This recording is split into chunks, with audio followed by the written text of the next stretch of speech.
नमस्कार दोस्तों, इस कहानी का शीर्षक है नकली तोता।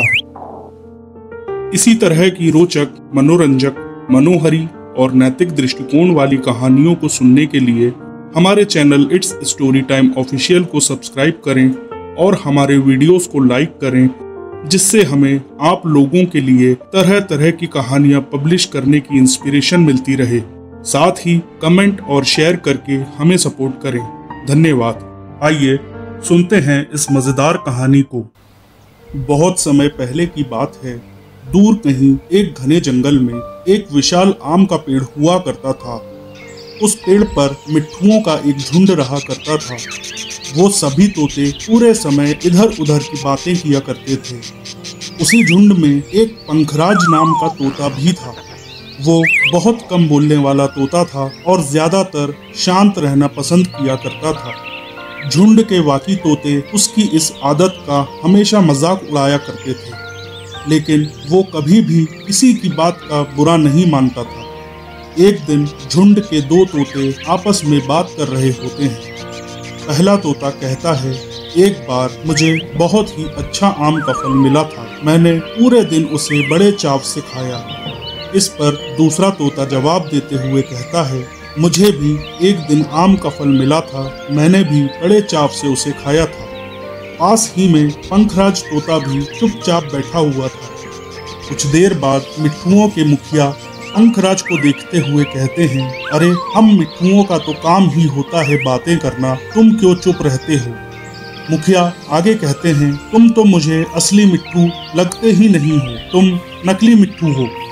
मुखिया की इस बात को सुनकर सभी तोते पंखराज को नकली मिट्ठू कहकर बुलाने लगते हैं, लेकिन पंखराज फिर भी चुप रहता है। ये सब ऐसे ही कई दिनों तक चलता रहता है। फिर एक रात मुखिया की बीवी का एक कीमती हार चोरी हो जाता है।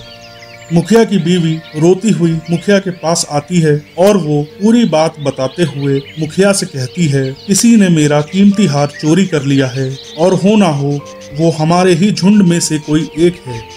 ये सुनकर मुखिया तुरंत सभा बुलाते हैं।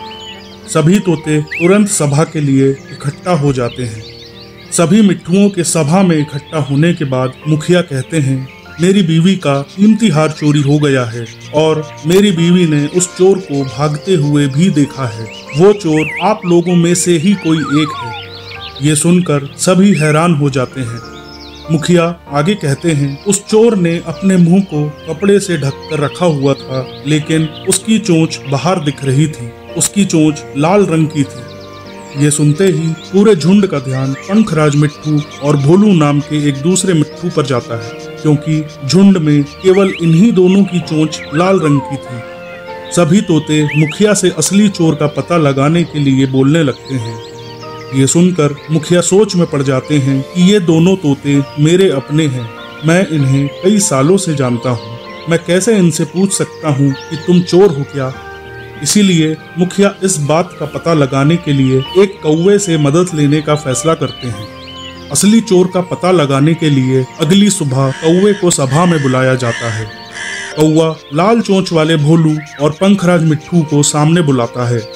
कौवा दोनों मिट्ठुओं से पूछता है कि तुम दोनों चोरी के वक्त कहाँ थे? कौवे का सवाल सुनते ही भोलू मिट्ठू जोर जोर से कहने लगता है, मैं उस दिन बहुत थक गया था, इसीलिए खाना खाकर मैं उस रात जल्दी सोने के लिए चला गया था। वहीं पंखराज मिट्ठू बहुत धीमी आवाज में जवाब देते हुए कहता है, मैं उस वक्त सो रहा था। दोनों का जवाब सुनकर कौवा उनसे फिर पूछता है, तुम दोनों अपनी बात साबित करने के लिए क्या कर सकते हो? इस पर भोलू मिट्ठू फिर बड़ी तेज आवाज में बोलता है, मैं उस रात सो रहा था, मेरे बारे में सब जानते हैं। ये चोरी पंखराज ने ही की होगी, इसीलिए वो इतना शांत होकर खड़ा है।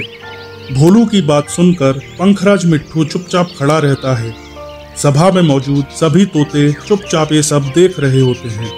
फिर थोड़ी देर बाद पंखराज मिट्ठू धीमी आवाज में बोलता है, मैंने ये चोरी नहीं की है। पंखराज तोते की बात सुनकर कौवा मुस्कुराकर बोलता है कि चोर का पता चल गया है। मुखिया के साथ साथ सभी तोते हैरानी से कौवे की ओर देखने लगते हैं। कुछ देर बाद कौवा बताता है कि चोरी भोलू मिट्ठू ने ही की है। कौवे की बात सुनकर मुखिया पूछते हैं, आप ये कैसे कह सकते हैं? इस पर कौवा मुस्कुराकर कहता है, भोलू मिट्ठू जोर जोर से बोलकर अपने झूठ को सच साबित करने में लगा हुआ था, जबकि पंखराज मिट्ठू जानता था कि वो सच बोल रहा है, इसीलिए वो अपनी बात आराम से कह रहा था। कौवा आगे कहता है, वैसे भी भोलू मिट्ठू बहुत बोलता है, उसकी बात पर भरोसा नहीं किया जा सकता है। इसके बाद भोलू मिट्ठू अपना जुर्म कबूल कर लेता है और सभी से माफी मांगता है। ये सुनकर सभी तोते भोलू मिट्ठू को कड़ी सजा देने की बात कहने लगते हैं। सभी मिट्ठुओं की बात सुनकर पंखराज मिट्ठू कहता है, मुखिया जी, भोलू मिट्ठू ने अपनी गलती मान ली है, उसने सबके सामने माफी भी मांग ली है, उससे पहली बार ये गलती हुई है, इसीलिए उसे माफ किया जा सकता है। पंखराज तोते की बात सुनने के बाद मुखिया भोलू मिट्ठू को माफ कर देते हैं और फिर सभी तोते पहले की तरह एक दूसरे के साथ मिलजुल कर रहने लगते हैं। इस कहानी से हमें ये सीखने को मिलता है कि कई बार अधिक बोलने से हम अपनी अहमियत खो बैठते हैं, इसीलिए वही बोलें जो समय और परिस्थिति के अनुसार आवश्यक हो। अर्थात कभी कभी अधिक बोलने से हमारी बातें लोगों के लिए महत्वहीन हो जाती हैं। जब हम हर समय अपनी राय व्यक्त करते हैं और बिना जरूरत के बोलते हैं, तो लोग हमारी बातों को हल्के में लेने लगते हैं। सही समय और परिस्थिति को पहचान कर विचारशीलता से बात करना महत्वपूर्ण है। इससे हमारी बातों का असर ज्यादा होता है और लोग हमें गंभीरता से लेते हैं। संक्षिप्त और सटीक बोलना हमारी समझदारी और परिपक्वता को भी दर्शाता है, जिससे हमारी अहमियत बनी रहती है। कहानी समाप्त। धन्यवाद।